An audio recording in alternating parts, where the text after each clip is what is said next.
Soul Simmers, and welcome back to a brand new video. I recently did a review on this channel about the Sims Legacy Hub, and that video did quite well. And very recently we've had some more Sims legacy tree or like family tree apps or websites popping up, and today I'm reviewing a second one, which is called the Sims Tree.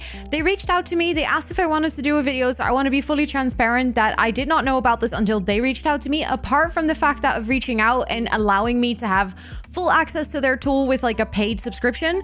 They didn't ask me anything. They didn't ask me to say a particular thing. I'm gonna do a blind review exactly like I did with the Sims Legacy Hub. However, I do want to be upfront that they did ask me to make this video and that they are also giving me a completely pro subscription. I will make sure to also create an account that is free. So at the end of the video, there will be a segment where we're gonna look at how it looks like when you don't have a paid version, so you guys have a fair comparison to what you're getting if you're paying for this. But we're gonna dive into it. We're gonna do a blind review of it. I'm gonna create a very similar family tree as I did with the other one. So again, I'm gonna make one for my Pack Legacy Challenge, the Legacy Challenge that I've been playing here on YouTube. There is a third website that has been popping up, so I'm gonna make sure to also look into that. And if I know enough about it, I will also make a video about it. So let's dive right in. Let's not waste any time and let's look at this tool. So something that I already noticed when I opened this website, I was like, oh my God, this is burning my eyes. But very quickly, I noticed there is also a dark mode. Thank God. Look, I like my light modes. I'm also a light mode user on a lot of apps for the simple reason that it makes it easier to read, but especially websites where there's a lot of blank space, sometimes the white can be a bit overwhelming. So this was already a really nice feature about this tool, is that it has a dark mode. That made me happy. Once we get to the main page, this is kind of what you have. This is after login, and they have this concept, what they call a dynasty or a dynasty. I don't know. I'm not actually sure how you're supposed to pronounce that word. I think there's a difference between British and American English here. That's kind of like your family or like the specific tree that you're making. And then you can see all of the Sims. I'm actually not sure if this will list all of your Sims that you have or just the ones that are living in this dynasty. You can also search, which is I think really nice, especially if you're a big legacy player and you have so many Sims. Eventually it might be nice to search in this list. Let's actually click on this first. Something that I noticed, I saw a lot of screenshots of this popping up, especially on Instagram, is that this background is customizable. So when you go up here, you can toggle the little edit thingy, which allows you to edit the tree, or you can turn it off, which allows you to just view the tree. You could actually zoom in and out by scrolling with your scroll wheel, and you can drag around by clicking on the tree itself. Then you can go up here and you can edit, and they already have a preset like of a bunch of backgrounds. So there we go, tree was edited and now we have a different background. But you can fully customize. You can customize the color of the lining, you can customize the line thickness, the avatar borders, the hairline color. So basically you can even select for like the main heir of this generation, allowing you to really fully take control of your legacy challenge and like showing everything that you do storytelling wise, kind of let that be reflected in here. You can select show pets, show first name, show last name. So there is a lot of customization that allows you to showcase how this tree looks. So you can also click on this little icon. Once you're editing a tree, you can actually edit a photo. You can change the name. So let's call it Pack Legacy Challenge, and you can write some information about the family itself. Then there's also a button over here that says additional fields. And once I click it, you can fully customize your fields. Let's actually add something for the pack. So the pack of this generation is outdoor retreat, and then you can just add it as a custom field. If we save this, let's see what it looks like. If you click on it, it says information pack generation outdoor retreat. Okay, so this is very much information about the whole family tree, so it doesn't make much sense to add the pack here. That would probably make more sense in the actual generation of that challenge. However, it is interesting that you can create your own custom fields and that you can like give it a name, give it an image, etc. So you can really truly customize what your experience looks like in terms of views, but also in terms of the titles and everything. That is incredibly interesting. I really like that. So now that we've checked out the general settings for the family tree, let's actually check out the Sims card and let's add a Sim. So when we're gonna add a Sim, let's start by uploading a picture, and let's actually go to the little folder that I prepared and let's get a picture of Elliot, because that was our main sim. Something that they have is that they have a very, very extensive editor for you to edit the pictures that you upload. So you can crop it, you can add filters to it, you can fine tune, which allows you to completely edit this picture. You can annotate, which means that you can like draw on it if you wanted. Not necessarily something I want to do, but it's pretty cool. You can decorate it, which I think if I click it, it gives me the same options as it does with the annotate. So I'm not really sure what the difference are.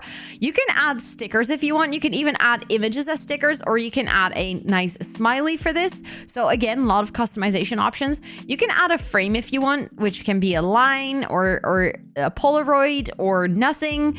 Maybe a hook of like, you know, when a picture is taken. That's actually kind of cute. Let's keep that.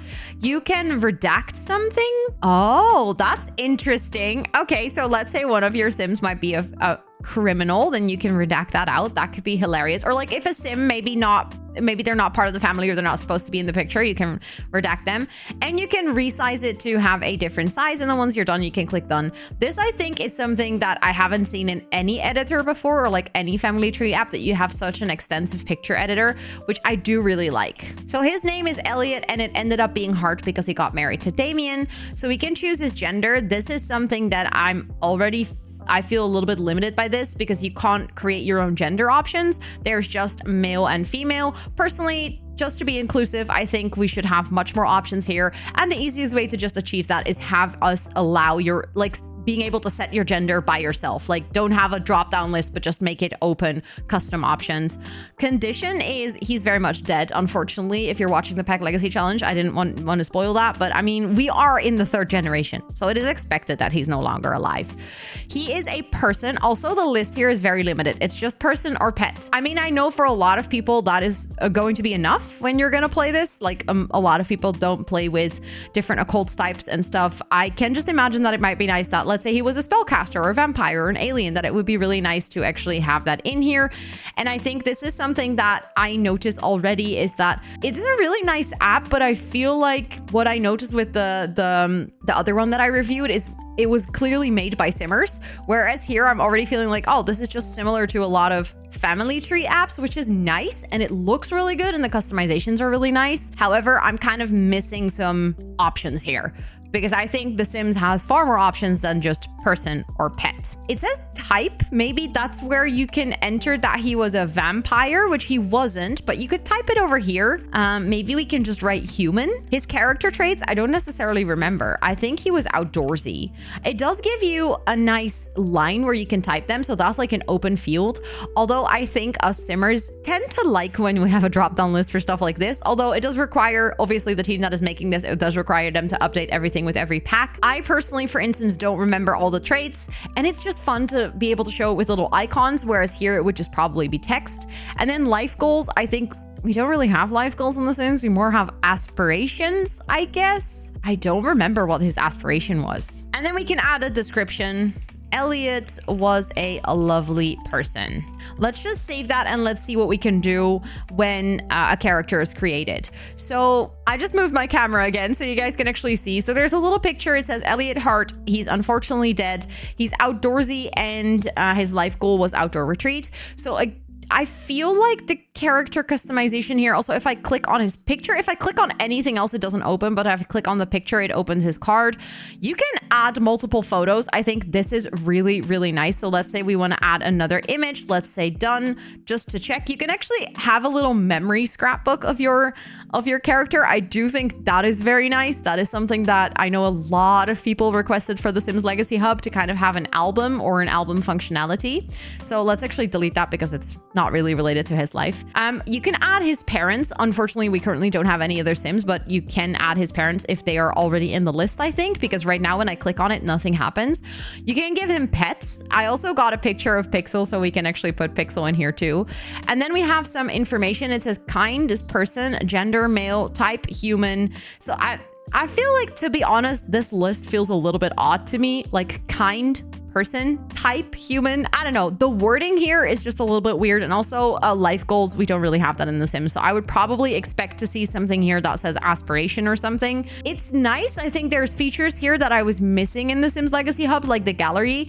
At the same time, I also feel like it's more limited. So I'm curious to see what happens when we actually create a family tree. So I'm quickly going to make the other Sims so we can go into that and see what happens. Something that I just realized while setting up all of the people is that there is also no life stage in here. I can't say whether they are a toddler or an adult, or I can just say if they are dead or alive, but I can't say what life stage they're in, which, I mean, I guess when you're making a family tree, it's not the most important, but I think it depends. If you're actually going to use it as a tracker of your legacy gameplay, then I guess you would want to register what life stage you're in. Okay, I've quickly created all of the people. I didn't really give them character traits or life goals. I just gave them a name and a status and like their correct gender and stuff. So let's actually go into here and then choosing a pet. I just clicked here and it immediately prompted me with choosing a pet. I guess Pixel is a pet. That is correct. Let's edit. And then we can do this. Oh, okay. This is really nice. When you're editing and you clicked on settings, it gives you a really nice prompt of who this is. So let's start with Elliot. Wait, it immediately... Okay, I really like the way that the pet is displayed here. I think that's really cute. And then we can say that his spouse was Damien. And we can also say that his ex, I guess, is Rosie. Okay, so now there's two relations here. He's heartbroken by Rosie and he's married to Damien. Then from her on, okay, it says ex. Okay, so from here we can continue to build. So we can say that this should be, let's say, Dawn, and it should be Parker. Can we say, I would like to change the type of connection they have with Rosie, because right now you don't know who their parent is. And I really like this when I was doing the Sims Legacy Hub review. I really like that we could say that she was their surrogate mother and like his ex, and also that he was now married to Damien and that Damien was their adoptive father. But it looks like we can't really change that. I can add a relationship for her, which should be, let's see, Malcolm. And for him, he had a relationship with, oh, I didn't put, I was just about to say, I did put Miracle in here. However, they are no longer together, but they do have a kid together, which is Yuki. And they have a kid, let's see, they are partners. Yes, so they are not engaged, they're not married, they're just partners. From Dawn, I can now select Yule, which is their kid. Okay, so something that I really like is that this is very intuitive. I just built this family tree in a matter of seconds. It even didn't take me that long to make all of the profiles. And I think if we turn it off now, we can even, yeah, we can click on a sim and it will give us all the information about the sim. I do really like how structured this looks. Like, it is such a simple interface. It is very intuitive to use. I really like the display of pets like this. And I also really like that it kind of focuses on your main sims. So it really shows that like my main sims are Elliot, Dawn, Parker, and Yule. Like, these are going to be my main storyline sims. And you can kind of see how the lines are formed, that Malcolm is a second person here. Like, he's kind of, he married into the family and Miracle dated into the family. And I do really like this. The only thing is that the very intricate storytelling and the more difficult relationships, I feel like don't really show here. But I do really like how this looks. Like, it looks very simple. It also looks like one of those pictures that you kind of want to export and you would have probably add somewhere. I will definitely make sure to use this in the thumbnail of this video because it just looks good. And I think that was something that a lot of criticism came back on the Legacy Hub, is that it looked a little bit messy and it wasn't as customizable, where I think that this is just, it looks pristine. It looks fantastic. I'm just missing a lot of the customization options in terms of actually giving your sim a lot of information. Like, I do really like the pet relationship here. I think that is cute. So there is some things that they've done really well, but there's also some things that I'm like, you know what? I don't really like the limited options that we have in gender. I don't think the titles for these, like, their characteristics and stuff are not really that good. I think you can notice here that it wasn't really made by Simmers, whereas the other one was very clearly made by Simmers, but just that made it messy and complicated as well. So I think it is definitely your choice. If you've watched the previous one and also you're watching this review, it is your choice whether you want to go for something that is more aesthetically pleasing, but a little bit more simple, or if you want to go for something that really allows you to track very intricate and more difficult storylines, because then I don't think that this is going to be it, because it's so limiting right now. Now, obviously, they might expand on this, they might make it better, and they might add more options, but this is for now what I can see. And I am also kind of curious, like, where do I export it? If I want to download this picture, what do I do? Because this is where I can customize it, and I'm actually not sure. Also, something that I noticed, you can do a tree import. So if you have a file that you downloaded from the Plumtree app, like the original website that a lot of people are using, you can actually import a file. So I think that is huge in terms of people that want to continue an existing legacy tree. Something else is that you can change the language to, I'm actually not sure what languages they are. One is Ukrainian, but I don't know the other one. But they support English, and that is it. I think they plan on adding more languages. You can also close this to kind of, you know, get a better overview of your legacy tree. But other than that, I don't think I see any export buttons or how to get it out of this app as a picture. Maybe if I edit it, is there any additional buttons? I don't think so. It could be that I just don't know and that I'm just blind, but right now I'm not seeing how I can export it. And like I said, we're nearing the end of the video, so I'm gonna quickly figure out what the paid features are of this, so you can kind of see the difference between what we've seen in this video and what you would get if you sign up with a free account. So while I was actually looking for the overview of like what is a paid feature and whatnot, I also noticed that they say always at hand on any device. And I think that what they're trying to say is that the website is like really well made for using it on mobile. So you could also edit your Sims and like work on your Sims when you're on the go, which I think is something very interesting. I don't think this is a feature I would be using, but I can imagine that for some people, especially content creators, it could be really nice that you can work on stuff like this while you're on the go. I moved my camera again because everything is in so many different places on all the websites today, but I did find the overview. So if you try it for free, you can actually create a full-fledged tree, which means that I think you can create one tree completely for free. There's no restrictions on characters and generation, so that means that you can use that one tree endlessly. You can choose one of the offered backgrounds, but I don't think you can upload your own. That's something that I noticed, like I could have technically uploaded my own image. You're able to share the tree, even though I have not been able to find how to do that at all. And there's an avatar editor, which I think is the like extensive photo or like picture editor that we've seen. If you upgrade for $3 per month, you can create an unlimited amount of trees. You can import trees, so the import function for other trees is actually a paid feature. You can customize the customization of custom fields in the character card, which to be honest is something I didn't see. I didn't see where I could customize this. It could be that I completely overlooked it, so I'll make sure to check this after making this video, of course, but I didn't see where I could customize this. Obviously, that would have made things a little bit better, like all my criticisms that I had on the character card. If we can customize that a bit more, and if we can create our own layouts or our own fields and stuff, then that I think would help a lot. Uploading your own background for a tree. Okay, so that's also a paid feature. You can use of the photo editor and other additional features for creative process. So I guess the avatar editor is something else than the photo editor. So the photo editor that we've seen in this video is a paid feature. However, I'm going to be completely honest, it's super convenient that it's in here, but you don't need it. Like if that would be the feature that you're paying for, Windows literally has a very similar photo editor right in Windows itself. So you don't even have to pay for anything to be able to do that. And also on your phone, there are so many editor and like editing apps that if that's the feature that you're going to pay for, then maybe it's not worth it. If you want all of the features, then I can imagine that it's really nice and convenient to have it in there. A photo gallery for each character. Okay, so the gallery that we saw where you can add multiple pictures and you can kind of make a scrapbook, that's also a paid feature. And much more as functionality is constantly being expanded. So here they also hint at the fact that they are going to continue to build upon this tool, which also is good to keep in mind when you're looking at this, and especially if you're seeing the video longer after the upload date of like the initial published date of this video.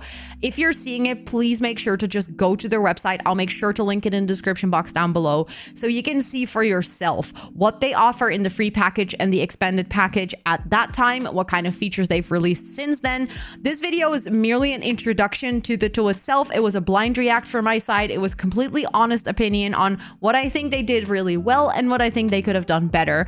And I am very excited to see this tool evolve over time. I will make sure to continue to use it as well as the Sims Legacy Hub, and I will continue to dig into the third one that has come out. Let me know in the comments down below if you're intrigued to see another video about a similar topic like this, and if you would like to see me review it and get my opinion on it. With all of that being said, I do think that that concludes this video for today. Again, I think the most important message to take away from here is, do you want something that is very aesthetically pleasing and incredibly easy to use and set up? Or do you want something that allows you to do more intricate storytelling, that allows you to set up more complicated relationships, and I feel like was more made for specific Sims family trees rather than a generic family tree? Let me know in the comments down below which one you will be using and what you're most excited for, because I would absolutely love to hear it. And if you would like to see more videos like this, or if you would like to follow along in the actual legacy challenge that I'm playing on this channel, feel free to hit the subscribe button down below. And also, while you're there, toss the video a cheeky like if it was helpful to you. And with all of that out of the way, thank you so much for watching, and I will see you on the next one. Bye, everyone!